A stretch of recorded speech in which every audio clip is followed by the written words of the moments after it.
Hello, people of the internet. I am American McGee, coming to you once again solo from the underground lair in Shanghai. I am not joined by my usual co-host Martin, but I have put a stuffed rabbit prototype there in his place. I think it'll be just about as good at coming up with questions for the live chat, but certainly not quite as British as Martin. So going to be missing out on that today, but we are going to continue in the process that we started over the last couple of days of reviewing all of the business development work and presentations that are being done for the new Alice game.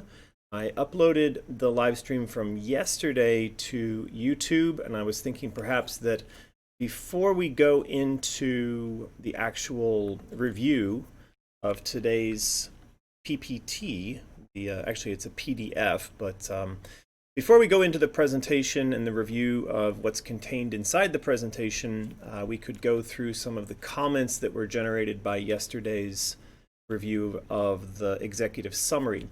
So to recap what it is that we're doing here, this is partly a way for me to introduce our insane children and fans of Alice around the world to the work that we're doing to acquire the license to the Alice IP from EA, and then also to secure a financier and a publisher so that we can go and make a third game in the series. Now, we have a tentative title for that. It's called Alice Asylum, and we have a team of 8 people that have been working on pre-production for Asylum for, I think we're going on 2 years now. With that pre-production being funded entirely by our patrons over on Patreon, who we lovingly refer to as our insane children. So none of this could happen if it weren't for the support that we get from Alice fans around the world. So yeah, today we will take a look at, this is the larger format presentation that's meant to pitch not just the game concept for Alice Asylum, but also all the pieces that go into making the game, such as the studio, its location, the kind of budget that we're looking for, the schedule that we expect to take during the development of the game. So let's see here. In the chat, we've got a bunch of people coming back. I see Patient 322. Hello, Patient 322. Yes, there is a rabbit in place of Martin there. I see Magna Gamer also calling out the rabbit in place of Martin, and Mezzo Dragon is back again. Your partner is going to ask hair-raising questions, huh? See, now that's actually funnier and better than most of the questions that Martin comes up with. So maybe you should be sitting in the chair here, Mezzo Dragon. We've also got Egner Bosny asking, when is it released? That's a really common question. Edgar. I guess that's just a normal name like Edgar. I don't know why I'm having such a difficult time reading that. Anyway, Edgar, we're going to get to your question in just a moment here, but I may continue to refer to you as Edgar because it sounds like somebody from the Conan universe, which is a lot more interesting than just Edgar. Crash Game Reviews says, so what goes into getting the Alice IP back from EA? Well, that's exactly what we are discussing in the streams these days. So I'm doing some solo streams. One of the goals is to build up my Twitch, I don't know what it is, the requirements necessary to unlock affiliate or something like that, the achievements. But the other thing is that while I'm doing this solo, it's a good opportunity to go through the materials that we've created geared towards getting our hands on the Alice IP, and so that's what we've been talking about. But yeah, maybe I just answer that question really quickly. So Crash Game Reviews says, so what goes into getting the Alice IP back from EA? Well, first of all, that question is kind of malformed because we're not really trying to get the IP back from EA. That would suggest that at some point the Alice IP maybe wasn't theirs, and then they got it, and now we're trying to get it back. Though I mean, we all understand the question that you're asking. That is, how do we get our hands on the Alice IP so that we can work with it? So the way this goes is that, first off, I was an employee of EA when I created Alice at EA, and whenever you're working for a big corporation, you sign a contract that says that any invention, any thought you have, probably down to like everything you even do, you create in the bathroom is owned by that big corporation. And that's just one of the sort of normal things of working for a big corporation, is that all of your inventions are automatically owned by them. So Alice is no different. I was an employee of EA. I invented Alice, or at least that adaptation of Alice, while as you know, in the role of being an employee of EA. So they own Alice 100%. Now, these big corporations are not usually fans of selling just little pieces of their IP, because their IP catalog is what gives larger corporations like this all of their value. So they tend not to want to sell pieces of their IP off piecemeal. In other words, trying to go to EA and say, hey, we'd like to buy the Alice IP from you, they're going to say no to that, because it's just not part of their business model. Their business model is to create IPs and then create value for the company based on the catalog of IPs that they own. That being said, there is a model where you go to EA, and there's two ways that this could get done. One is that we license the IP from EA. So in other words, they continue to own it, but we give them an advance, or we give them some sort of an agreement whereby we're going to go and get funding and publishing from another third party, and EA grants us the right to do that in exchange for us either giving them some upfront payments plus back-end royalties, or just back-end royalties, depending on how the deal is structured. So we're actually kind of working both of those angles. I am under NDA with regards to the conversations that are going on with EA, so I can't say too much, can't go into too much detail about any of this, other than to say there are conversations ongoing, and I mean multiple conversations, sort of multiple paths being pursued. And we are making good progress, but it's important to keep in mind that, for instance, when we did the deal with EA for Alice Madness Returns, that was a situation in which we weren't licensing the IP, but EA was actually funding the IP and us developing it.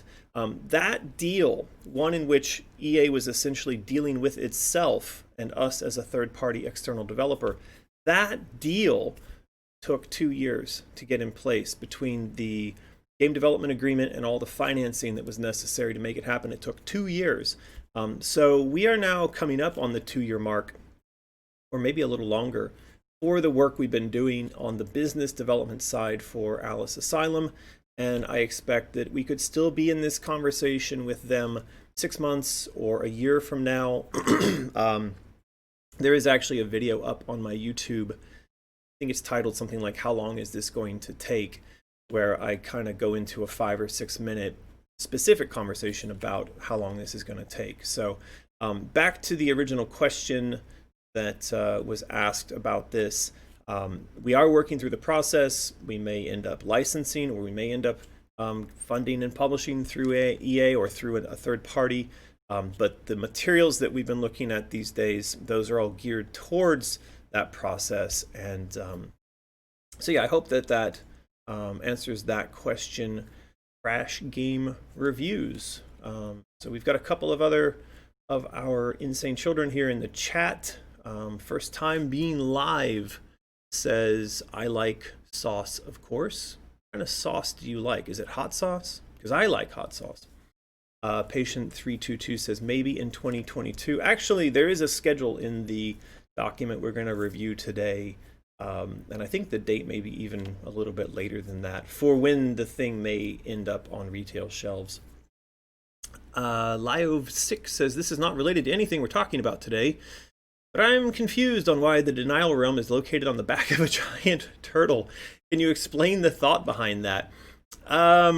Yes and no. That isn't really related to what we're talking about today, and it has been discussed in detail in previous live streams, and those live streams are all over on my YouTube channel, which is YouTube/American McGee Official. So I would recommend that you go scroll around through some of those live streams, and you will see you'll see the genesis of the idea of him being of the whole thing being on the back of a turtle. But the simple answer to that question is, it's Wonderland, right? Not only is it on the back of a turtle, but the turtle itself is in a pond in the Queen's domain. So you're going to have a couple of twists happening. from the moment that you are in the circus realm to the realization that the whole circus realm was on the back of a turtle, to the realization that the turtle was floating in a pond in a garden in the Queen's domain. The idea being that the turtle and the circus and the place that was set aside in the garden are all a prison in which Alice was being held without her understanding of exactly where she was. So it's meant to travel you through several layers of realization as you grow in size and arrive inside of the Queen's domain. I thought it'd be kind of fun if the travel that you do between one realm and the next isn't about distances being covered, but instead it's about the changing of size and perspective from being this minuscule little dot on the back of a turtle up to a full-grown person arriving in the place where you're trying to get to all along. So that's part of the reason why she's on the back of a turtle, because the turtle is in the garden is in the Queen's domain. So there you go. I see Living Hill saying can't spell death without EA. Yeah, I see a lot of people doing these funny little can't spell something without EA.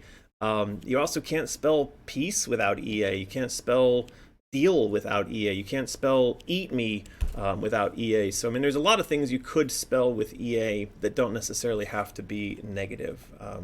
Anyway, I'm always surprised about the negativity that EA gets, because of all the corporations in the United States that do really evil things as a part of their business model, EA is actually really low down on the list. I mean, yeah, they're crappy because they're a big corporation, but if you really wanted to get angry at corporations doing crap things, I mean, I'd be focusing all my ire on like the pharmaceutical industry, for instance. There's plenty of bad actors in there. Freaka42 says, you're only one person? What? I thought you were joined at the foot. Now, it's, as you can see back here, it's 6:47 a.m. here in Shanghai, and I'm up early to do these streams to catch up on my Twitch achievements, and Martin is back at Fauntlord Castle on the other side of Shanghai, and he doesn't wake up this early anyway. So a couple of other questions here. EV Demon, I don't know how to say that. Since you're talking about that, wouldn't you technically have the copyright laws on your side since the game was brought up by you? I know Alice in Wonderland is basically public domain. Yeah, so this is a really sensitive topic, and it's an interesting one, and it's not one that I want to pursue because it engages in something which is oftentimes referred to as lawfare, which is a twist on the concept of warfare. And the idea there being that in lawfare, the party with the most money and the best lawyers can essentially win any battle. So in other words, in the United States, in the way that the legal system works, anyone can sue anyone for anything at any time. And so technically I could go to challenge EA's IP ownership of the Alice franchise on a number of sort of different levels. One would be that it's public domain, one would be that it's my personal adaptation, one would be that my name is directly associated with it, one would be that in California there's such thing as like right to work laws, which are intended to protect creators in an instance where they've made several valid attempts to get a property that they worked on, say a TV show or a film, back off the ground, but the IP rights owner or holder is being unreasonable in that process. And so you can go and make claims that, look, if they're not going to do something with it, they need to get out of the way and let me do something with it. Now, I've had a number of advisors suggest that that might be a thing to go and do, but you tell me, people who like to say you can't spell death without EA, do you think it would be a wise idea for me, a solo individual who is not mega wealthy, to go toe-to-toe with EA over IP ownership questions when doing that, and if I were to win, would establish precedent whereby lots of other developers that have worked on various EA projects could go running over there and say, hey, there's that thing I worked on that you're sitting on and that I want back, and you just gave up to that American guy over there. I have a feeling EA would fight that to the you can't spell death without EA, so I don't think that sounds like a great idea. But it is a valid question, yeah. A couple of other ones. Dougie Fresh, quick question. If Alice became a guest character for another game, what game would you want her to be in? I don't know. I have never thought of that before. Maybe I'll come back to that. Um, let's see, what else have we got?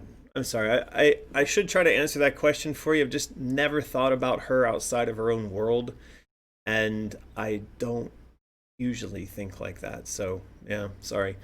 Um, Damn, Martin turned into a Brit flag chair. Yes, he did. Well, he always sits in the Brit flag chair, but you just never see it when he sat in it. So I'm just sat in like a black chair. I don't do the nationalism thing, but I'm the one that bought that chair for Martin, so it was a bit of a joke on him to buy that and make him sit in it all the time. Okay, I think that's it for. Here's Lexi Lee saying, "What made you start streaming on Twitch?" That was because YouTube changed to some new and improved. I'm putting quote marks around that. New and improved UI, which destroyed our ability to schedule future live streams across the international date line. In other words, I would try to go in there and say, we'd like to do a live stream at 8 a.m. Shanghai time on Thursday, which to me should be 6 p.m. Pacific Daylight Time on Wednesday, and there was no way to make it work. The YouTube system, on one hand, thought I was in the US and wouldn't let me select a time zone, and on the other hand, thought I was in China and would set something in the system to that, and I would end up with a time and date box over here that was for one day and a time and date box over here that was for another, and I never knew when my live stream was actually meant to start. I complained to them repeatedly about this, and I think someone should actually make a movie, maybe cast Woody Harrelson as the hero, fighting against the corporate evil of YouTube and trying to get this problem fixed, and at the end he could just go all psycho killer on them because it never gets resolved and he has to go and stream on Twitch instead. So anyway, here we go. You said my name right, by the way, lol. You're the second person to get it right off the bat. Well, that's good, Evie Demon, because I literally can barely see the text over there. It's so tiny. So that's the other part of the reason why I'm having trouble. All right, that's enough with the questions for right now. Except I'm going to switch over to a different kind of question. So we did upload a video of yesterday's review of the executive summary, and I'm just going to really quickly go through a couple of the questions here, because I thought I saw a few that would be worth hitting, though I think we already covered one of them. There are people that are saying, yeah, they liked the paper style cutout scenes, but they'd rather have normal cut scenes with actual graphics. You know what I mean? Yeah, I know what you mean. So we probably will go with quote-unquote normal cutscenes. Truth Decay says he's disappointed that he missed this live on Twitch, but I think Truth Decay is in the chat now, so congratulations, Truth Decay, for making it to a live stream. Violet says that Amazon will have Fallout, Netflix has The Witcher, HBO has The Last of Us, Hulu should consider getting Alice. I would love that. Yeah, I don't know who is going to end up with this eventually, but it may be Hulu. We'll see.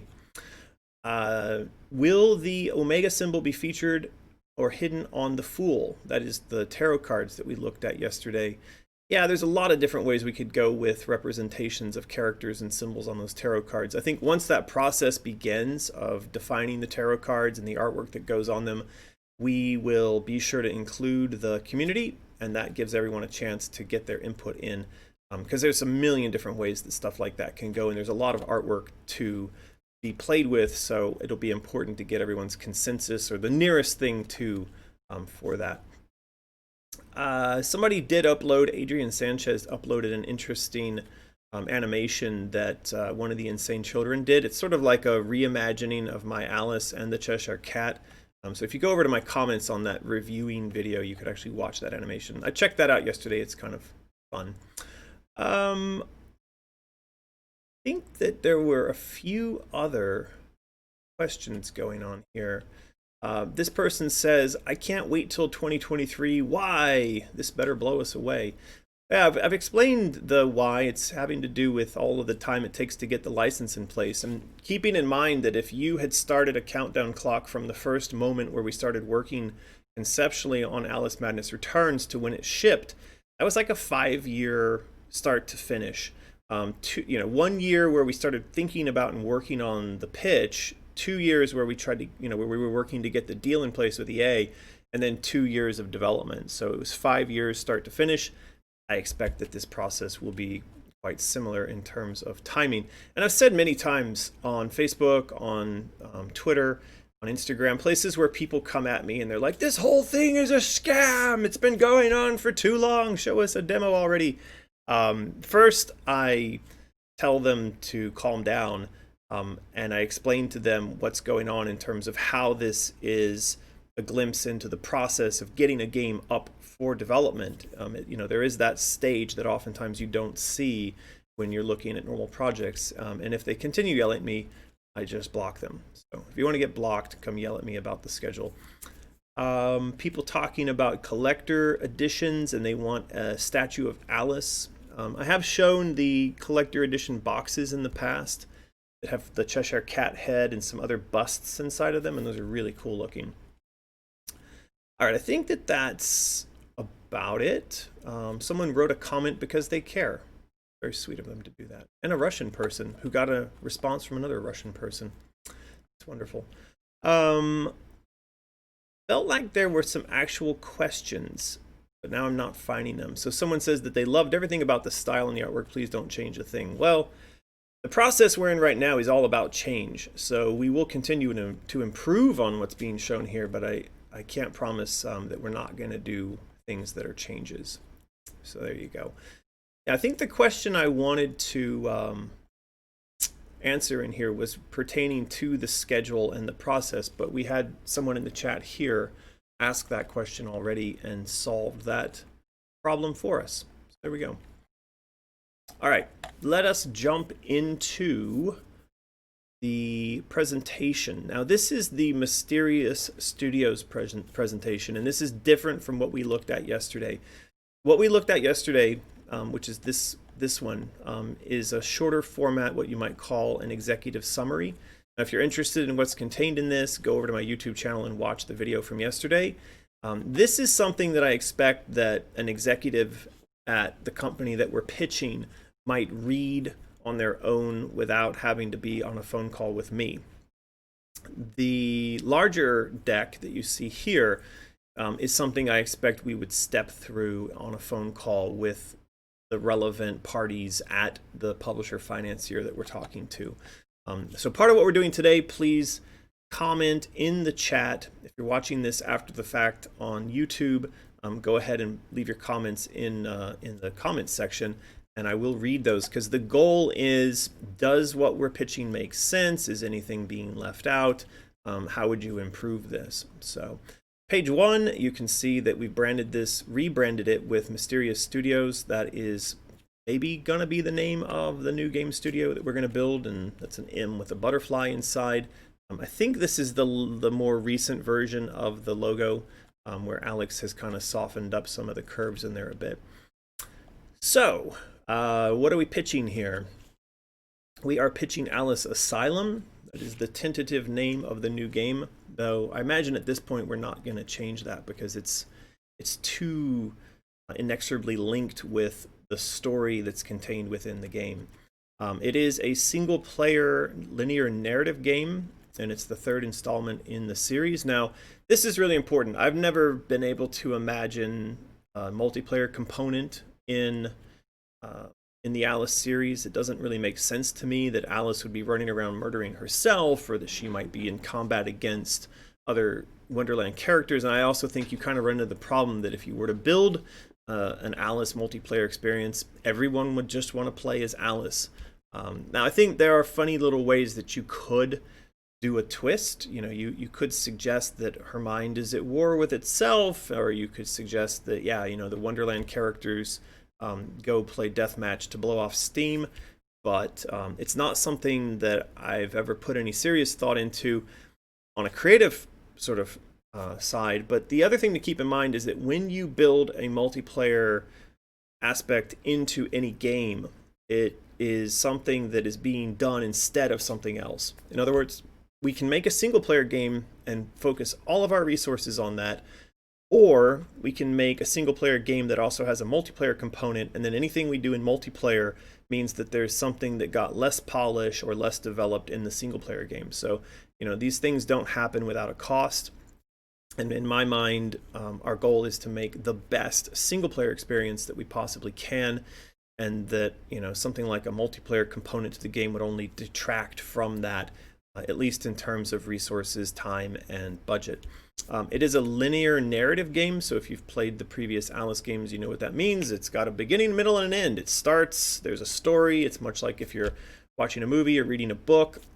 It goes through all the stages of your traditional hero's journey, and then it comes to an end which resolves all the problems and sees our heroine transformed into the person that she was always meant to be.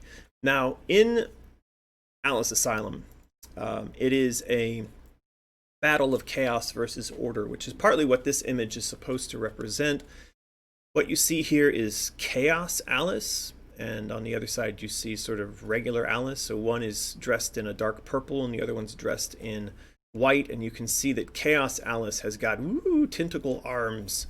And so the basic battle that's being waged here is chaos versus order, with 13-year-old Alice, our main character, actually kind of caught in the middle between these two sides. When the game begins, she's mostly unaware of the battle being raged, and she has her own personal goal, which is pretty straightforward, and that is to escape from what she perceives to be a prison. When we first encounter Alice, she's trapped inside of what we call the denial realm, or she's in denial, and that denial realm is represented by an area that looks like a giant funhouse circusy world. So she's under the impression, as long as the illusion is maintained, that she's off somewhere having fun, and that there is no need to escape, because why would you want to escape from the circus, right? Who runs away from the circus? The reality, though, is that she's being kept prisoner. So this goes back to the question that someone asked earlier about whether or not, or what was the meaning of her being on the back of the turtle. The meaning of her being on the back of the turtle, again, is that turtle has this circus realm, and it's sitting in a garden in the Queen's domain. The Queen is basically keeping Alice prisoner. Why is the Queen keeping Alice prisoner? Because she realizes that the entire reality in which they live, Queen's existence, the existence of her kingdom and of her power, all rests within the mind of this little girl. So that if Alice were to, essentially wake up, then everything that the Queen has and everything that's going on in this, consider it like a blade or a bubble of Wonderland, all of that would vanish.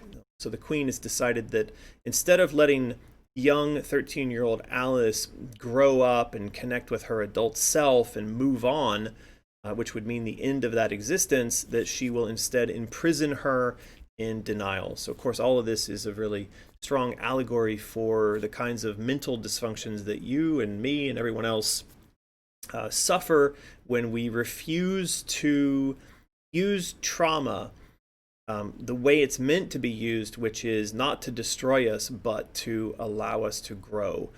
So, one of the core messages of the Alice games is that obstacles are not meant to stop us moving forward. They're meant to improve us as we overcome them. And so transformation, which is why I like the theme of alchemy so much, transformation is the goal here. So anyway, when Alice gets out of the denial realm, she will be ejected into this ongoing battle between the forces of chaos and order, and eventually she'll realize that chaos, the force of chaos, is actually her adult self. So kind of like future Alice, who's already been through the first and second game. Chaos is representative of Alice's adult self reaching back in time, kind of, but reaching down into her own psyche and trying to reconnect with her child self. So that's kind of what this image here represents. It's tentacles, again, representative of chaos and the unknown and the deep, reaching out for young Alice across the gap of this conflict and the death and destruction that kind of is the imagery we want for the notion of transformation. So yeah, that's a pretty cool picture. Let's see if we've got a couple of comments here. Any feedback so far? Let's see. Does anyone believe this Alice franchise is seriously underrated? Sure, I believe that. That knife looks absolutely fantastic. I'm looking for some questions here. Evie Demon says multiplayer. No, not gonna have multiplayer. Alice Battle Royale. No, I'm not gonna do that. Look, EA owns the IP. Let's not put it past them that if we do a really good single player game, that they will simultaneously develop and try to launch, a hugely terrible online MOBA multiplayer something, right? I wouldn't. I'm surprised they haven't done it already. You want my prediction that at some point EA will come out with like a crossover MOBA, massively online. I don't know, but it'll be like Plants vs Zombies versus Alice versus Medal of Honor. They'll all be in the same universe. Star Wars, all fighting each other. So that's my prediction for EA's eventual entry into that market. Evie Demon says it would be weird to see multiplayer. Yes, that's true. Magna Gamer says, well, the online part could be just like Death Stranding.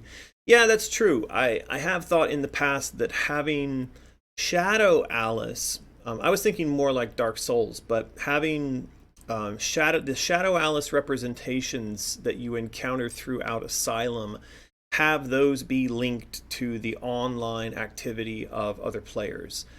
So if you can imagine that at critical junctions you run into this Shadow Alice character, and this is before you've realized that you two are actually on the same side, you view Shadow Alice as the ultimate evil, and then Shadow Alice is doing things that are kind of weird and unpredictable.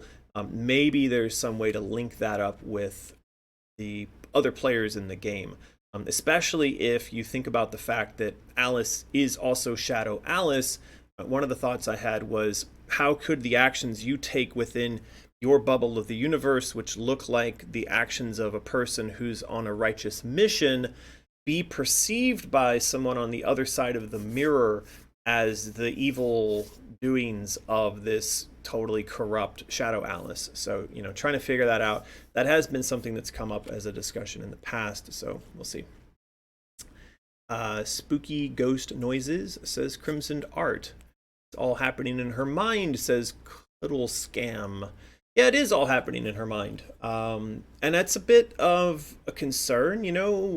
One of the things that you often want to try to avoid as a writer, whether it's film or fiction, is the "it was all a dream" trope, because people tend to not react very positively to that, right? So first of all, when it's all a dream, one of the issues is there are no true and proper stakes. And in other words, the main character of your "it's all a dream" trope generally cannot die, and so you'll go through all this action and all this drama and all this fear for death, and at the end of it, if somebody says, it was all a dream, you go, that sucked. There was no chance that the main character was ever in any risk, and there was never any chance that the main character was gonna die. That's a problem, but there are ways that that's solved. So like the Matrix, for example, the idea was that if you died in the Matrix, you died in real life. While the VR experience of the Matrix was a dream, there were also stakes involved, that if you died in there, you died outside. Inception also managed to put together stakes that if you stayed in there too long, you'd get trapped in there and you'd never come back up. So I think we're probably going to go with the latter. That is that, if you fail in this, then Alice will be trapped. The child Alice will be trapped down in there forever. Now, I have some further thoughts on this that go further than that, or are a little bit deeper, and could involve the final twist in the game, but I don't want to give any of that away just yet. So let's wait. But yes, that is a thing to be concerned about. Captain in the Game Master says, happy 4th of July. It's Baphomet Giger. Actually, today is the 5th of July because I'm in China. We already had the 4th of July yesterday, but did you know that 95% of the fireworks that get blown up in the United States for 4th of July come from here? They come from China. So happy 4th of blowing up Chinese fireworks day also. Caligula says, seems like a very good allegory and a great plot point. Trap someone in their own mind. Yeah. Well, we are all trapped in our own minds, if you think about it. that's just the reality of our existence. Other questions have we got? Sounds interesting, sounds amazing. The art is beautiful, pretty, sounds like a great plot. Great, cool. I'm glad that everyone is on board with it. Alice's Battleground 76. Well, too many comments here. It's all a dream trope is literally the biggest punch to the gut, says Evie Demon. Yes, it is. That is true. So again, it's one of the things that as I've been working through this narrative, we've been working on making sure that we don't punch you in the gut with that, because I know just how disappointing and pointless that kind of thing is. Caligular says, do you think a remake or a remaster of the original Alice would be good? Yes, I do think that would be good. But I think your real question is, will we do a remake or a remaster? And the answer to that is that I would love to, but it is a time money thing. So we are trying to wrap that up into the pitch that we're making to potential financiers and publishers. And hopefully we can make that happen at the same time that we make the game happen. Looks like our VPN just had a little stutter there. Just keep in mind, if I do fall off the internet, it's because the VPN crapped out. I am recording and this will be uploaded to YouTube, but I will struggle over here to get back online for those of you who are on Twitch, and so hopefully that should be not a big problem. Let's see if we got any other questions, and then we're going to get back to Piazza de Plays, again, about the triple pack, about re-releasing the first two games. That is something that I am trying to make happen. American, would you consider dialogue options for cutscenes, and whatever decisions are made can affect the game itself? Ninja Viking, I don't think I'm going to go that route, just because it makes, for me anyway as a writer, it makes the delivery of a meaningful narrative really, really difficult. So basically the choose your own dialogue, choose your own adventure stuff, I'm not great at that, so I don't know that I could make that happen. Again, Truth Decay is asking if there could be choice. I don't really think so. It's just because I'm not good at writing stuff like that. There's some very big, giant comments popping up here. Let's see, is EA definitely going to be the publisher? Says Noxy Foxy. Are you still looking for other publishers? All options are on the table right now, Noxy Foxy. There's a couple of different conversations going on, so yeah. Demon Raven just started replaying the game. Okay, I don't think this is a question. Yeah, Gone Bad Agnes says, but if the queen and everyone are also product of Alice's mind, does that mean at some point she's aware of herself being trapped? Yes, and that is going to be one of the plot points in the game, is the realization that she's trapped within a bubble inside of her own mind and she needs to get out. So yeah, there is going to be a moment of that. Dougie Fresh says, so then who comes up with the dialogue? Well, I come up with the dialogue. I'm just saying I'm not good at writing multi-branching dialogue. So it's not that it's a question of who. I mean, we could try to hire someone who does that, but it's just not the kind of game I make. So I've never thought about it, and I'm a big fan of proper linear storytelling, which is why that's actually on the second page of the slide. Now let's get back to the slide. So we've presented who we are, or I should say what we're building. So the next thing that comes up here is who we are. So Mysterious Studios is an integrated IP production studio. For those who don't know, IP just means intellectual property, which is just a fancy way of saying stuff. If a corporation makes stuff, that stuff is its intellectual property. Intellectual property is IP. So you could just say an integrated stuff production studio. And integrated just means that a bunch of different disparate components are connected together. Who are we? So it's an integrated content production studio. I'm now getting tired of the word integrated. I've read just reading it twice. It's run by me and an international veteran team. So that means that we've got people who worked on the previous Alice games coming back to work on this, people that I've worked with in the past, and also people that we continue to work with today are all going to be involved with this project. And what do we offer? So we're going to make quality games, we're going to make official merchandise, and we're going to have an international fan community. Now, this piece of international fan community feels a little bit out of place to me. It may also feel a little bit out of place to you. Why is that? Well, this used to actually say that we did logistics and publishing, but a lot of the people that we're talking to today are themselves publishers who ship things around the world. So we decided to swap that out, and we we had 3 slots, so we had to figure out what we would replace the thing in the third slot with.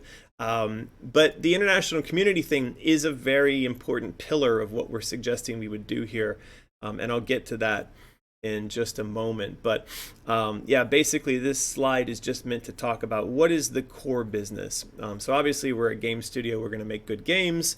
The merchandise stuff is really important to me. If any of you have followed me for any amount of time, you know that I run an online shop called Mysterious, and my wife and there's another small team that work on products over here. And a lot of times the products that we build are crossovers to the games. So for example, we recently did a line of plush dolls, and if you buy the plush doll, it unlocks something in the game. Of course, the game's not released yet, but when the game is released, you'll get a code which will unlock an outfit in the game. So in this case, you'll get this plush dress in the game. So I like this a lot because it means that instead of spending money on digital DLC and then that vanishes when the game is no longer online or for whatever reason, in this instance, you're getting a DLC code, but you're also getting something physical with it. And so that's why this slide is in here, and this is why this is important. Now, I think that a lot of in-game purchase stuff and DLC stuff is going to come under regulation in the next couple of years, and companies like EA and online publishers are going to find it harder and harder to sell standalone DLC stuff, and that it may be a necessity that it have something physical that comes with it. So we'll see how that goes. But yeah, that's why official merchandise is there, and it's why I've been testing that model of making stuff here in China and shipping it globally. So we've actually got all of the kind of pieces in place to make that a reality.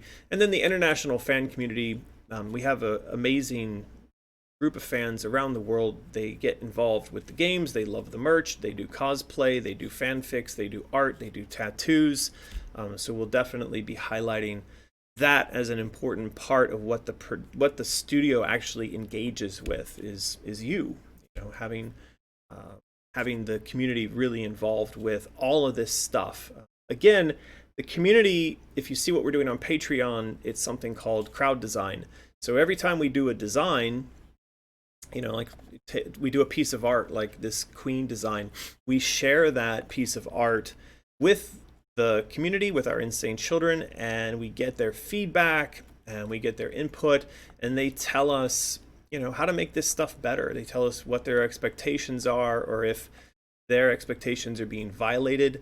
A lot of times I find that the fans have knowledge or awareness of the story or the characters that even transcends or goes beyond my own knowledge, and they'll correct me when I've got something wrong, which I find to be really useful because it avoids the game coming out and having a bunch of people getting angry that, hey, why did you portray that character in that way? That totally goes against who that character is. So that is the community aspect.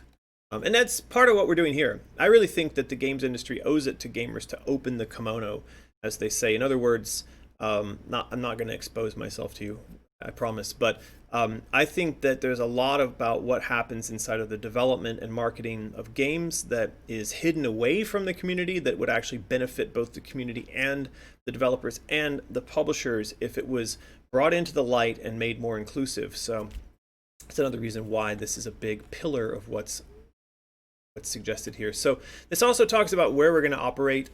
You can see it's kind of highlighted in red there in Asia because that's where we are. We're going to be both in China and Thailand. Now, I mentioned yesterday Madness Returns was made predominantly in China and we outsourced to Thailand, but we also outsourced to the US and to China.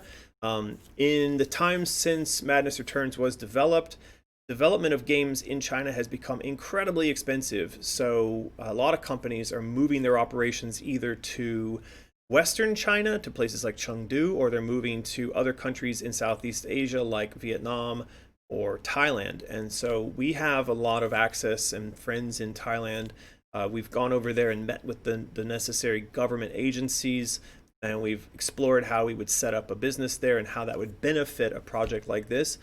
So that's why we talk about here that we're going to have a small kind of core team in China and also operating online, and then a larger kind of where the rubber meets the road team in Thailand.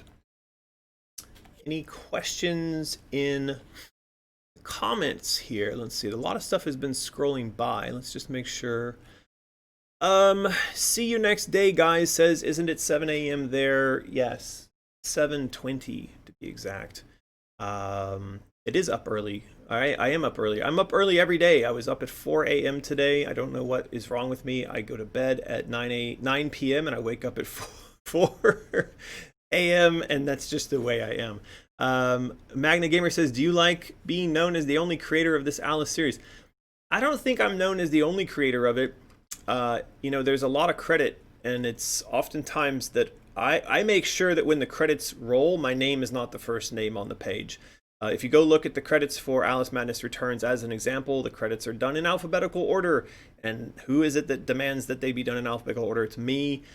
So yeah, I have a lot of control over the franchise, and I'm kind of quote unquote the creator, but I also feel that a lot of people bring their style and their ideas to this. So in a lot of places, you'll see that other people are listed alphabetically or put first above me. I think in the art book, it's the same. The credits list kind of upside down. I think it's all of the team and then me at the bottom and stuff like that. So it's a little weird, but I do try my best to highlight all of the people who work on the project. And normally, Martin is here being my co-host, but he's just not here this morning. Captain in the Game Master says, will Chris Rena be working on the soundtrack for Asylum? Yeah, I've talked to Chris. We actually did a live stream with him about a year ago, and he is interested in working on the project, and we're interested in having him back. So I think that we will definitely try to get Chris back on board. Fifth Dream says, I already have more merch from the Alice games that's out now than almost any other game. Yeah, so, I see that the fans of the Alice games get really involved. I mean, there's obviously a lot of games out there where the fan base get really involved, but there are also a lot of games where people just don't care about the merch, they don't care about the culture. So Alice is definitely among those games where people really like the culture and they like the merchandise and they like the art enough that they'll get tattoos of it. So that is one of the things that we're stressing in these presentations. What else? Is there going to be a set of figures when the game comes out? Clown Cadaver says, yeah, I hope so. We did have toys for the first and second Alice game. Both of those sets of toys, if you go on eBay right now, you'll find sell for huge money. I wish I had kept a warehouse full of them somewhere, and I would have been extremely rich. But I didn't realize how much they would increase in value. So just let's all remember, when the next set of toys come out, invest in big piles of them, because 10 years later, they will allow you to retire. Let's see. If I ever got the opportunity to turn my stories into a game, I want American. Okay? That I want you too, buddy. I don't understand, but sure.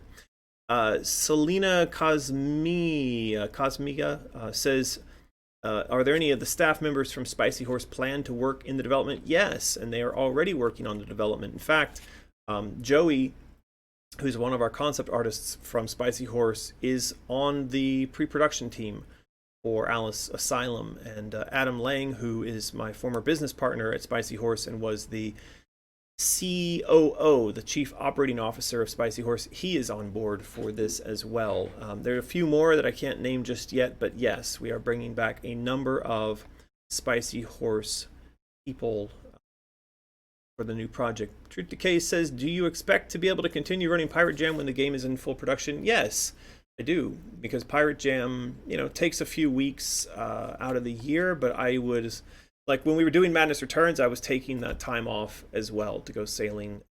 So I don't think that Pirate Jam would be disrupted in the time where we're making Alice Asylum. Gone Bad Agnes says, I was looking for the Design Bible document the other day and I couldn't find it. It's because it's not done. Gone Bad Agnes. The Design Bible right now exists in here in Monday.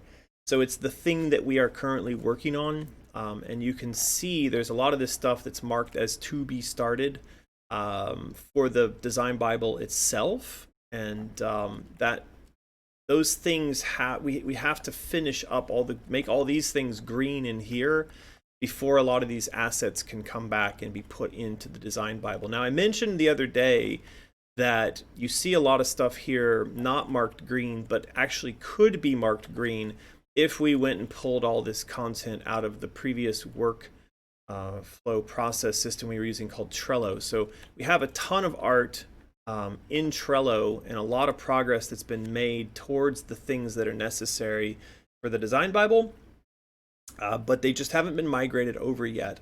And a little bit of our focus has been shifted in recent days to come back and work on these presentations that we're looking at and reviewing this morning, because they're like, after the global pandemic thing kind of cooled down, our business development efforts revved back up, and so we've been tasked with cleaning up and preparing for a new round of presentations, these slides, and that's what we're working on right now. So it's a small team. We can't work on lots of things at the same time.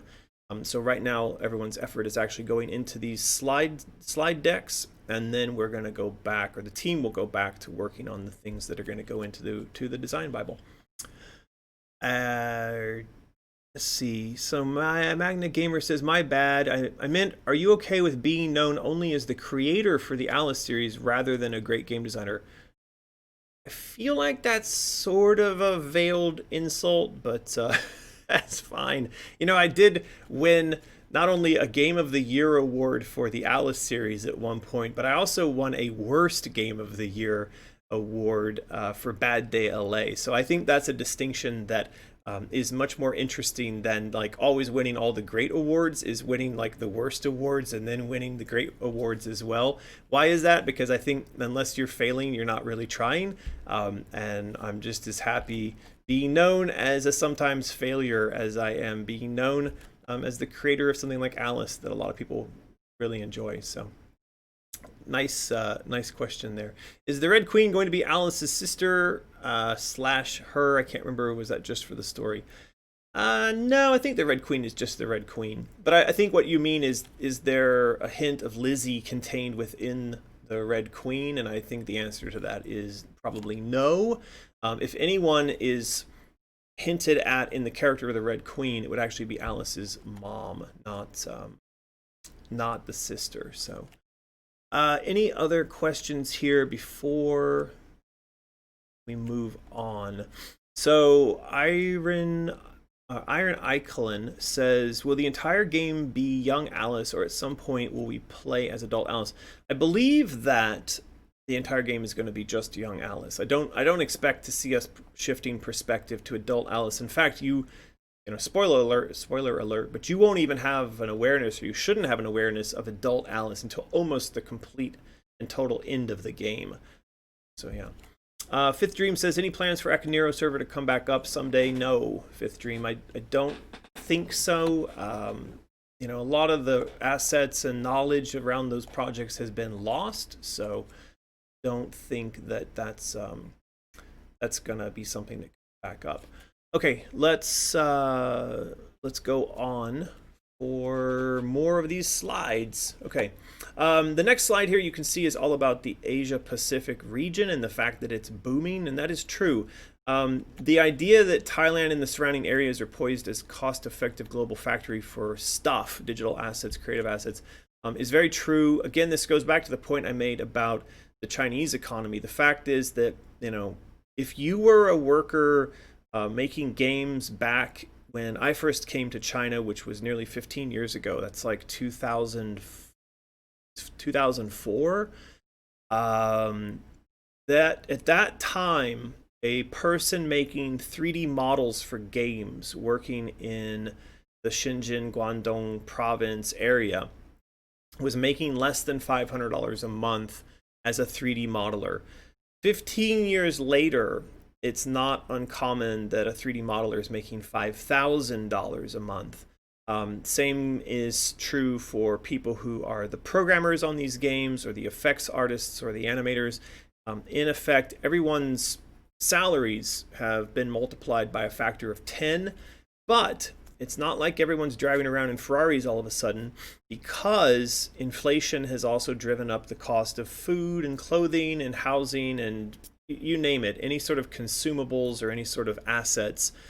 Asset prices have also multiplied times 10. This is one of the reasons why, for example, like the house I'm sitting in right now that we rent is not all that special. It's sort of like your standard concrete box villa on the outskirts of Shanghai. But these boxes, they currently sell for something like $2 million US. It's absolutely insane. Now, is this box worth $2 million?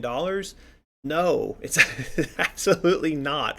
I think if you were to buy a similar thing like this in the US right now, you might pay like $150,000 or $200,000 for it. So the asset price for this versus a comparable thing in the US is also 10 times. Anyway, the short version of all this is that it has become insanely expensive to run operations here in Shanghai. And so as a result, a lot of people are moving their base of operations to either Western China, places like Xi'an, Chengdu, or they're moving straight out of China into places like Thailand and Vietnam, even places like Burma and Cambodia are starting to see an uptick in people investing in production things there. So I'm a big fan of Thailand. If you've ever kind of followed along what I'm doing, I do a yearly game jam in Thailand. I have a sailboat which I keep in Thailand. Nothing fancy. It's not a brag or anything. But I go there quite often in the winters because I hate Shanghai winters. And so we have a lot of friends there. We have a lot of experience in Thailand. I have friends that have run game-related businesses or who do run outsourcing there. So this is one of the reasons why. The other thing is that historically Thailand has had a lot of problems with corruption, and if you did run a studio there, it was very common that you'd have somebody coming around kind of squeezing you for bribes every time you needed to get your visas renewed. But the government of Thailand in recent years is working very hard to sort of clean up the act. Same thing that China went through again 15 years ago. It's them trying to push their economy into what I think they call the fourth stage. So, going from like agrarian agriculture to light manufacturing to light tech, and now they're trying to push into like a proper digital economy. So we hope to go there and ride that wave, which is exactly the same wave that I came to China and rode 15 years ago. So that's our pitch for the Asia Pacific region. Let's see if we got any more questions here. Why is the blindfolded pig so grumpy? I don't know. That's a question you'd have to ask Jennifer Daw, but she is the designer of that. Let's see if anybody else. Why are you so good looking? Okay, I don't think that's a real question, but no worries. I appreciate the compliment. First was a subtle neg and then a subtle compliment. It's very sweet of you.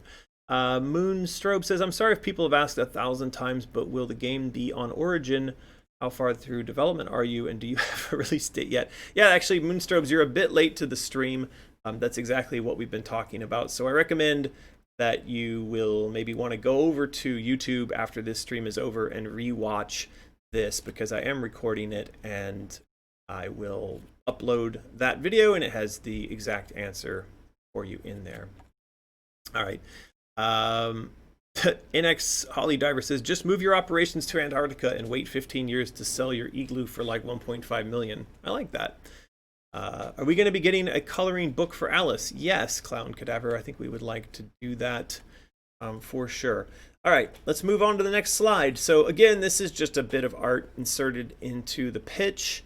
The idea again being there is Chaos Alice with Light Alice. And this is another piece of art by Omri Koresh, one of our amazing concept artists, and who is also serving as art director for the pre-production phase.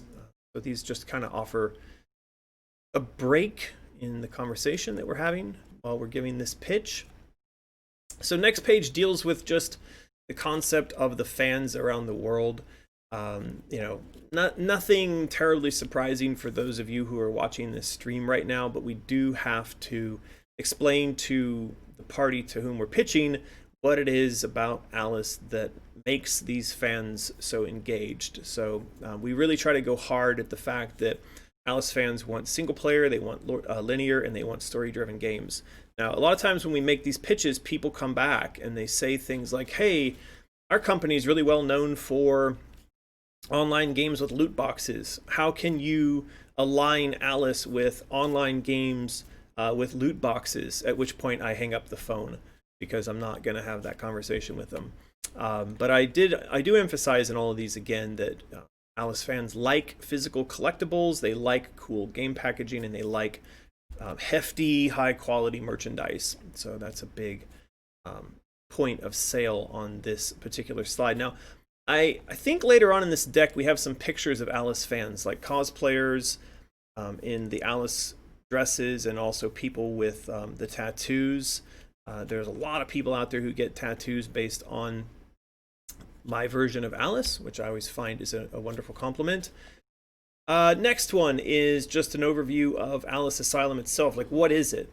So we've covered that at the start of this, but basically it's the origin story of the Alice series, and it's also the end cap.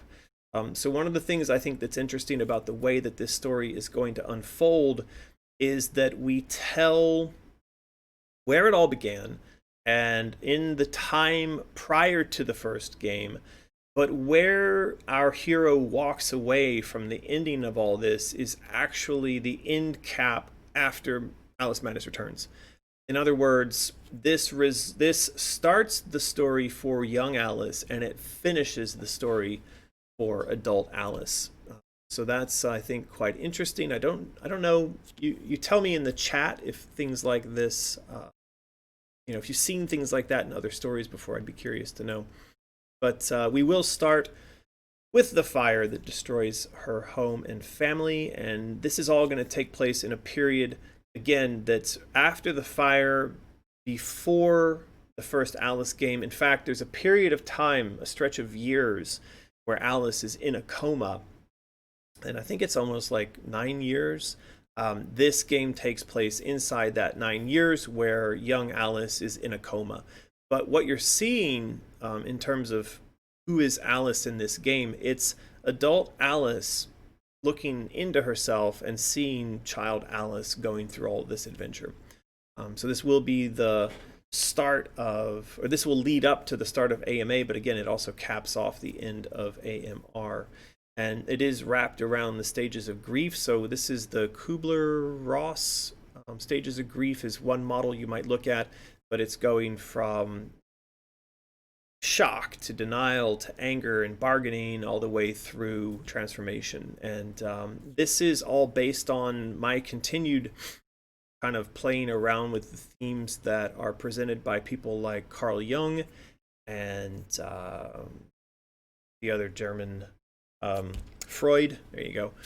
Carl Jung and Sigmund Freud, and these concepts of alchemy as a method of transformation and psychology and therapy as a method of internal transformation. So those themes are all still contained within this. And then we will see her struggling with psychological dysfunction and also PTSD. Now, back in the day, PTSD has had different names. In the World War I era, PTSD was referred to as shell shock. You might also just refer to it as shock. There have been times in history where women that were suffering from PTSD might have been diagnosed as being hysterics, which is one of the reasons why Alice in Madness Returns has a mode which is named after that. So yeah, this ends with Alice going through a stage of acceptance. It's actually reintegration of adult Alice with child Alice, and then moves basically to the end of the franchise. I think after we do this game, I will be surprised if there's really room to do another. I suppose there could be, but I don't know if I'll be the one working on that. We'll see. All right, let's just look really quick if we've got any comments on this slide. Do we have a coloring book? Yes, I hope we do have a coloring book. Demon Raven says, I like how we get to see into his world of creation process. Well, thank you, Demon Raven. I'm hoping that you're having a good time watching this. A lot of people saying, oh no, loot boxes. Yes, this is true. Celtic Dragon Liddell says, American, what is the most you are excited for? Celtic Dragon, we just had a little boy, and his name is Lucky. And every day that I go to hang out with him, I feel that I am in a magic space looking through like a mirror at young me. And I'm just filled with excitement at the idea of being there, holding his hand and raising him. And partly in just raising him in a way that I didn't get to be raised because I never knew my father. And my childhood was quite dysfunctional. So it's taken me a very long time to have a kid. I am 47 years old now, but I can say honestly that prior to the last couple of years, I wasn't ready to have a kid because I was still dysfunctional. So I had to go through a couple of adult traumas that were a function of my childhood dysfunction before I could confront all of those problems and heal and get better. But now that I am through all of that, I have this beautiful little boy and my wife in my life. And yeah, I wake up every day just excited to go downstairs and look at his smiling face. Even when he poops and it squirts up his own back, I think that's cute. So that must be true love. All right, what have we got here? Man, with any luck, loot boxes will be illegal soon. Yes, I agree, Truth Decay. I think that they should be illegal. Captain, the Game Master says, when does Lulu get her own game? Something similar to Super Pug. I don't know. Yo, says Demon Raven, who making Alice dresses? I want one of each. I will collect them all. Yeah, my wife would really like to make a collection of these dresses based on what you see in the game. We've gone through these before. There is a whole section in the game, or in Monday, I should say, that contains all the dresses that have been done so far, and they are pretty cool. And once we have hands on the license, it's my expectation that we would be making dresses and or at least some of the kind of elements that make the dresses or the costumes possible. So I'm a big fan of the dresses as well. Let's see. So this will be the end of the games, won't it? Says Mezzo Dragon. Yeah, I mean, we should hope so. I don't know. Are we going to keep making Alice games forever until I'm like 80 years old? I don't think that's what I want to do. So Ninja Viking says Fallen Order is a single-player game that was actually really good even for EA. That's cool. So that's a really good point that's going to help us transition to the next slide here. Because I think that Fallen Order is also a good game. Part of the reason was that when I played the opening of Fallen Order, I was shocked in a pleasant way at how similar the game is in terms of presentation to Alice Madness Returns. And of course, they're both EA games, and Fallen Order has done really well. It's sold something like 10 million copies. Now, one of the things I've been struggling with is how to explain to people that it's not just the Star Wars name that made Fallen Order successful, because plenty of companies have published plenty of bad games based on the Star Wars IP. So just having the Star Wars name on the box doesn't guarantee 10 million units sold. And the same thing goes for Alice. You know, Alice and Star Wars are both globally known IPs. I don't mean just my Alice, but I mean the Alice in Wonderland franchise in general, or maybe take the stuff that Disney has done with it. The main point is that if you go to far-flung Inner Mongolia, you will find people there who know what Star Wars is, and you will also find people there who know what Alice in Wonderland is. Now, which flavor of Alice in Wonderland they know about, I don't know, but then again, they may not be aware of the original trilogy of Star Wars, right? So there's a lot of multi-generational awareness of both of these franchises, of both of these IPs and the various adaptations. And just because you put the name of either of these onto a video game doesn't guarantee that that game is going to be successful. My point in including this slide is that Jedi Fallen Order is a really good example of a game that like EA put out Maybe somewhere towards the height of people really being very negative about EA, and it was shockingly good, and it sold a huge number of units. And why? Because it's very good in its presentation of the gameplay, of the story, the exploration, the puzzle, the combat, all that kind of stuff. And all of those happen to be core components to what we think makes a really good Alice game. So, the really fast pitch I would give to this is Fallen Order is essentially a reskinning of the mechanics of Madness Returns, and Asylum will be a reskinning of the mechanics of Fallen Order. So there you go. If you liked Fallen Order, you will like Alice Asylum. I'm curious to hear how that strikes people. Got some more Lulu questions. Truth Decay says there's a grammatical error. Says psychology dysfunction should be psychological. Yeah, I saw that actually, but thank you for pointing that out. As we were scrolling past that, I noticed that as well. See if we got any more questions here. Hey, McGee. Hi from Northern Ireland. Just wanted to say I was a huge fan of Madness Returns on the 360. What would you consider to be the hardest part of creating any of the Alice games thus far? Cloud XXXV, so is that 35? There's an L in front of that as well. Doesn't that stand for like a 1000? Anyway, you've got a bunch of Roman numerals. So Cloud Roman numerals. What would be the hardest part of creating any of the Alice games thus far? So people are the hardest part of any creation process. I would say that whether it be the development team that's working on the game, who self-sabotage themselves and then don't realize that until years later, or it is the fans who, they just can't wait. They gotta have it. Or it's the marketing people who don't kind of get what the whole core of the thing is that you're trying to build. Anyway, people are always the hardest part of any endeavor. I'd say that if there's any one thing that I do think my job is beyond creation and writing, it's people wrangling. It's the old phrase about like trying to herd cats, right?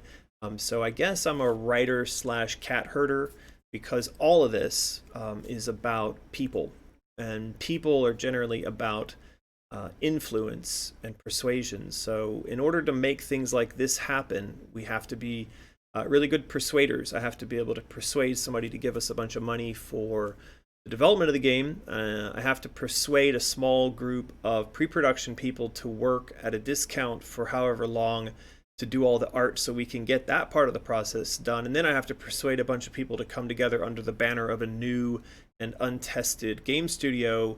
And then I have to persuade those people to get the game done on time.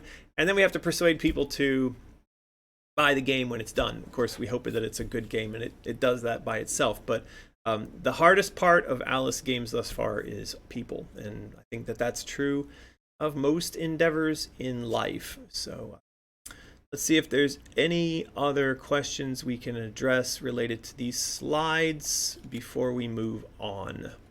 And Fallen Order was available on Steam. That was a big plus. Hey, keep in mind, Noxy Foxy, that the fact that the Alice games are not currently on Steam right now is not EA's fault. I mentioned in yesterday's stream, I think EA would like to publish those games to Steam. I mentioned yesterday on the stream that EA would like to publish to Steam anyway. But we need a non-DRM, in other words, an unprotected copy of the game in order for it to be published to that platform. And right now there's a bit of scrambling going on around that. So Windy Jaw says, Jay says, whoa, what's this VIP diamond? Windy, I don't know. We unlocked something here on Twitch that allows us to assign VIP to people, and I was just going through trying to, like, Martin and I were sat there like, right, who of our insane children did we see in the chat, and we were just coming up with names. So we thought of you, we thought of Truth Decay, I think we thought of Desert Phoenix and Prisoma and a few others. So we gave you guys VIP badges. We have no idea why. All right, let's continue scrolling through the presentation here. This one is probably, I feel like if we were making this pitch to engaged creative executives who wanted to see an Alice game made, I feel like you wouldn't need much more than this, because I really like the concept of a jailbreak from your own mental prison. And maybe I'm too attached to this. Maybe I came up with that line, so it's probably one of my babies. But I just think that does a really good job of encapsulating what it is that this game is about. You know, you're stuck in a mental loop. It's sort of like a horror Groundhog Day, and you need to get out, but you've got to figure out how to get out of your own head. So anyway, that's what that's all about. This slide is essentially the story, which I've already gone over with everybody here. It's just explaining that, you know, the start of this is the fire that kills her family. She's trapped in this Groundhog Day-like mental prison, and then all of that is interrupted by an inciting incident. So she is attempting to escape, and that is interrupted by the arrival of this crystal vorpal blade, and that allows her to enact violence in the denial realm and shift towards anger. And then she uncovers the fact of this war waging between chaos and order, gets in the middle of that, and eventually ends up on the side of chaos, which it turns out is the embodiment of her adult self trying to reach back to the inner child. So anyway, that's essentially what that slide there does. And it's got tentacles. So if you're not interested in the text, there's tentacles. Yeah, this is the community slide I mentioned previously. I think we ought to have a few more tattoos on this slide, but these are a lot of the great cosplayers that have done work around the Alice characters. This card guard is fantastic. He's super cool. And of course, there's a ton of beautiful cosplay creations out there. If you're interested in any of that kind of stuff, I do share those over on my Instagram quite often. I think it's Martin goes and picks them out, and then I re-Instagram them, I regram them. But if you want to see some of the better of the Alice cosplays that are being done out there, you can go check out my Instagram. Those get posted up. There's a couple per week that get done, and some of them are just really amazing. So that's a big part of our pitch here. Next slide is just an overview of some of the areas that you would find in the game. Again, it's sort of a breathing point in the presentation. There's a slide here about me, and just goes over my 30 years of being in the industry and starting in Texas and doing Pirate Jam in Thailand. Some of the games that I've worked on. And we even put Bad Day LA in there. Never be embarrassed of your failures. You know, my failures on Bad Day LA actually led to a lot of the knowledge and learning that I then used and applied to the creation of Spicy Horse in Shanghai. And Spicy Horse existed for 10 years prior to our kind of dissolving it and selling it.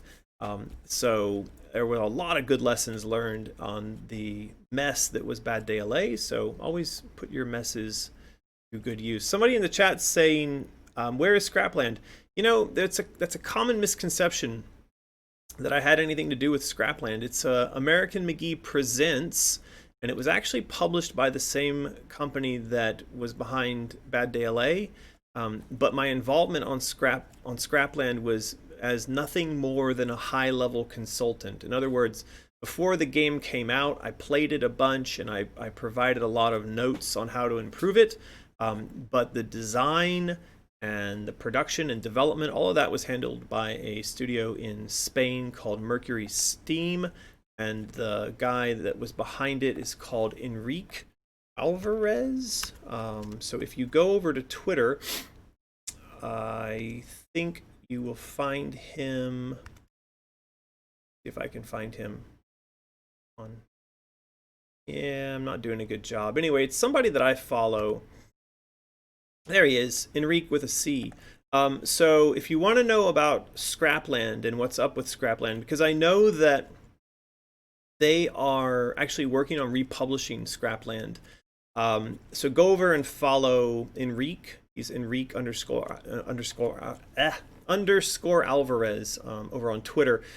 He's the one to ask questions about Scrapland because they are the original developer, publisher, not publisher, but the original developer of Scrapland, and he's the original designer of Scrapland. So that's why I don't put that on my list of credits, because it doesn't really belong there. Our core team, I'm going to scroll past quickly because not all those people have signed off on being in the public eye just yet. Yeah, so this is our timeline and action plan. We have already completed the pre-setup phase. That means that we've gone and done all the groundwork in Thailand, and we are also working through the things we would do with the local government there and the local outsourcing companies, things like that. We are currently in the execution phase, that is to set up companies and get recruitment done. So yeah, a lot of the people that are on that previous slide, and there are more on top of them, are being brought on board right now. We actually have a 3D modeler and a scene builder who are working in Unreal now to realize like a high-res 3D model of 13-year-old Alice in an asylum type setting. So there is some work getting done on that, and those people are being added in various ways to the team. So then next phase after the one that's coming up, hopefully we'll start on soon, is the 12 plus 12 plus 12 months of a vertical slice phase, and then 2 years of proper development and $30 million that we need to run that. We do have a schedule and resource plan that lays out pretty clearly where that money gets used and how. And so you can see we're sort of here at the end of 2020. It's my hope that around the start of 2021, we will be through the current phase of deal making and fund securing and all of that. And then we'll do a 12-month slow burn with a small team, vertical slice production, and then we'll go into full-blown production with a big team. And you can see this ramping up. One of my friends that's working on the project calls this the pig in the python graph. It looks like a python has eaten a pig. So you can see that it ramps up to a maximum at the end of the first year of full-blown development, and then it ramps down. And this is pretty typical, these ramps. This is the number of people that are working on the project. You can see that it peaks out here at around 160 people working on it at peak. That's 25 internal, 20 contractors, and then something like, I can't read that because it's in a really weird blue, but it's 100 and something outsourcers. So it's a lot of people. Do we have any questions in the chat?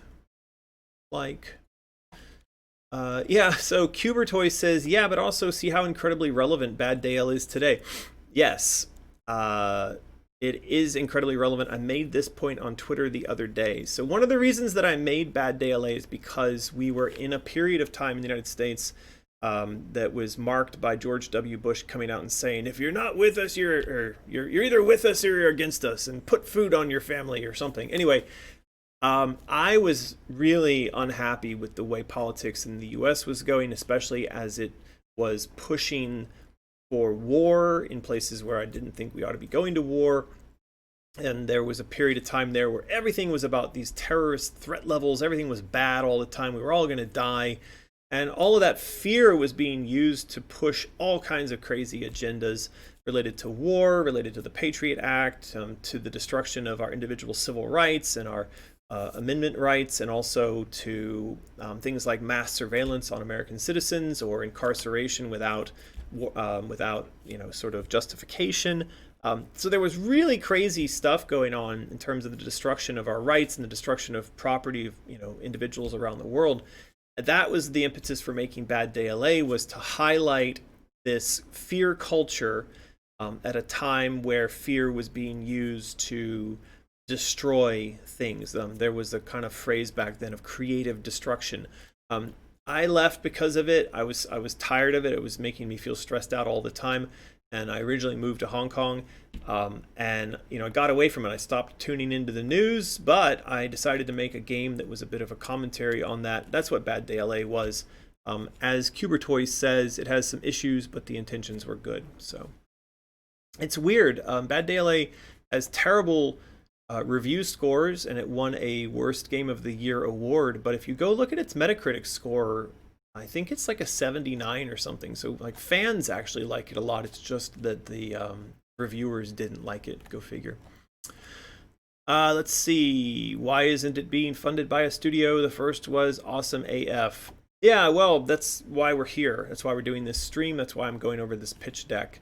Why isn't it being funded is because we haven't yet found the people who want to fund it. So let's see. 1DJ, what's it going to be like during the height of development? Are you still going to have time for streams? Yeah, Wendy, I hope so, because we are talking about, and I went into detail yesterday on the notion of a virtual office and having people in different locations around the world. So while our core team will likely be in Thailand, I will remain in China, and then I would travel over to Thailand like maybe once a month or something to check in. That was the same way that I did it for the original Alice game, and I've done other game developments like that as well. There were a couple of games I worked on that were in Tokyo in Japan while I lived in San Francisco, and I would fly back and forth. So I think that I know that model can work, and I think the concept of a virtual studio where we run things through Zoom meetings and stuff like that will work, because that's how our pre-production works right now. So I do hope that we will still have time for streams. Let's see. Lyovicic says the same thing. Will we still have time for these streams? Or that would just be for pre-production? No, I hope that during proper, vertical slice development and during development, I will still be able to do all these streams.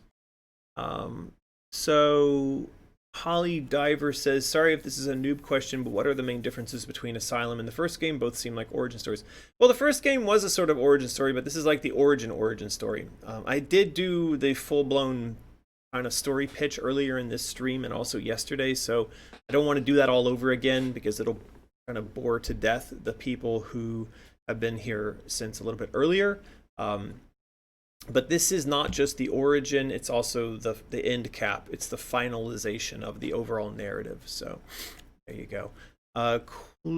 Olenith says, what did I miss? Did you guys get picked up? No, we didn't. But look, if you've got a spare $30 million, then go for it.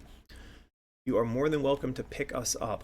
So the business case for a $30 million dev spend, yeah, this is just the business models that we normally do when you pitch to publishers. You want to show them how their money going into fund a game comes out the other end as profit. Now, some publishers, are happy to get a projection where they're making like a 3 or 4x of their initial investment. So in other words, on a 3x, the publisher with a $30 million investment would want to get $90 million of profit out the back end. I've heard some publishers say that they won't consider something unless you give them an estimate that is like a 7x of their initial investment. Now, I think all of these graphs and all of these projections, at least on the, look, I think scheduling is fine. I think doing planning and scheduling, because those are things you can mostly control, because those are resources, those are hours spent working on things you can control. But I think that the idea that anybody in the world has any notion of how to model the potential success of a project which is slated to be released 3 years in the future, this is total and complete BS. And one of the ways you can know that this is total and complete BS is that there's a certain type of person who's hired to work for large publicly traded companies. That person's title is CFO. CFO, their job is to constantly make certain projections about how the company's going to perform, even just project how they're going to perform 1 year in the future.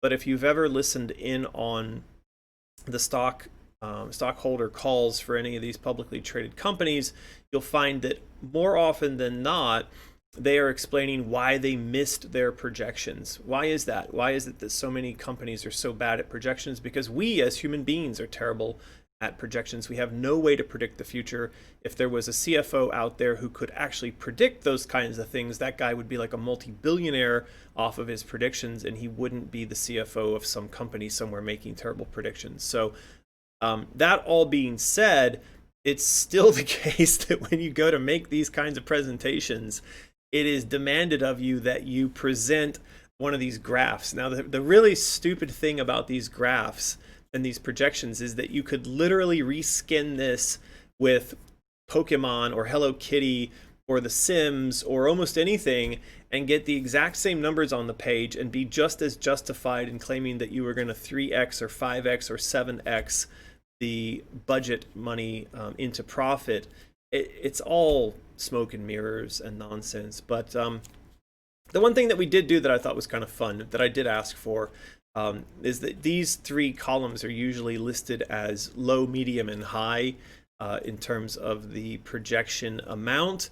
And I just said, why don't we make it sane, high, and insane? And so that was done. Alex did a really good job of arting up this this overview, and it just is talking about how many units we expect we might sell. So at 3 million units sold, I think it's sort of a break even, or a little bit higher than a break even. It's like a 51% return. And then at 6 million units, it's a 76% return, and at 10 million units, a 92% return. So that's what that slide is about. I think they're bullshit, but you have to include them. Do we have any other questions in the chat? I hope that 2021 is better than how 2020 has been so far.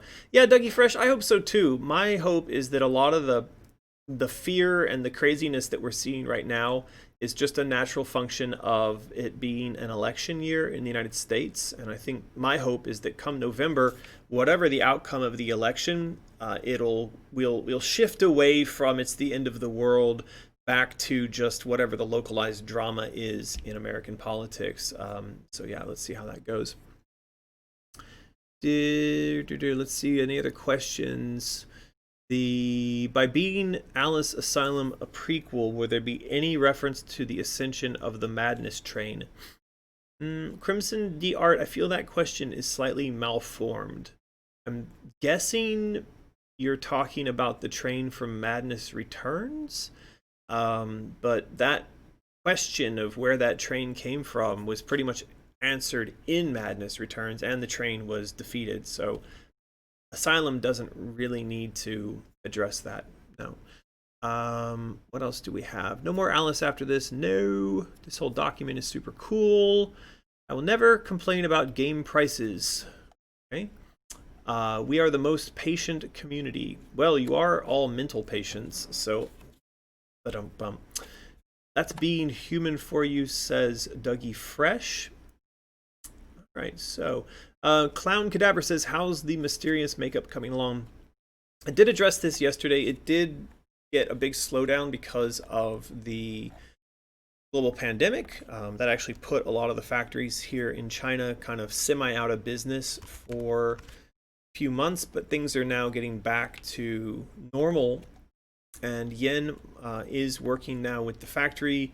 I think all of the packaging art, everything's done, and they are now going towards like full package production sample run, with the goal being that by October of this year, October of 2020, that we'll be able to put these things on sale. So if you're interested in the makeup stuff that my wife is working on, you can go over to the Mysterious Shop, and you can click that email when available button and join the thousands of other people who are desperate for the makeup to come out.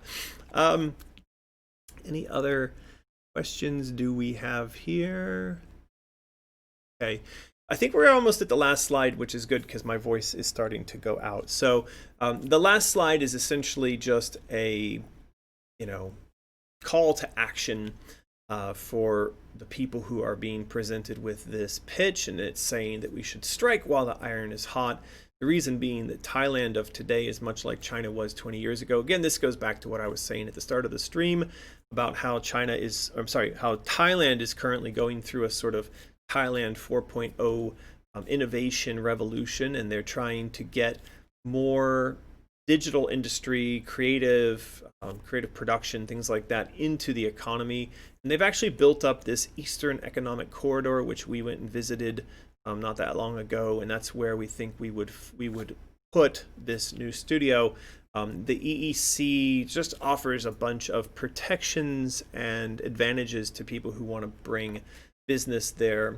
So we're hoping that the publisher financier that sees this will be inspired to believe that hey, maybe we missed the wave in China 20 years ago, we could still catch the wave in Southeast Asia.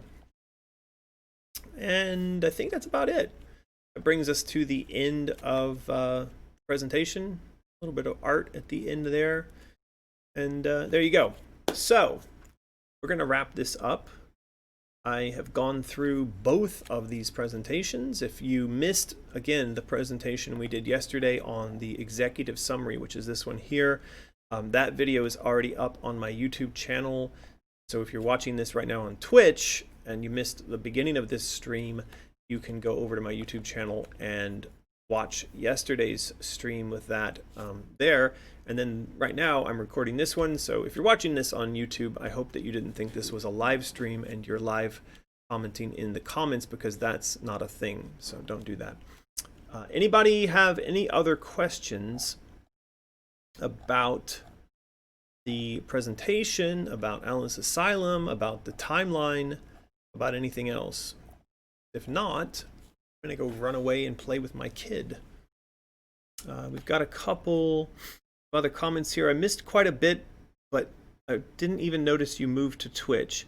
Yeah, I said before I moved to Twitch because YouTube basically messed us over. Uh-oh. Looks like we just lost the internet there. Well, that was an opportune time. I'm not going to try to bring it back. I'm just going to say that the internet just decided to quit, and that is a magical time for me to just say that's it for today's stream. And I will see all of you again next time. Bye-bye.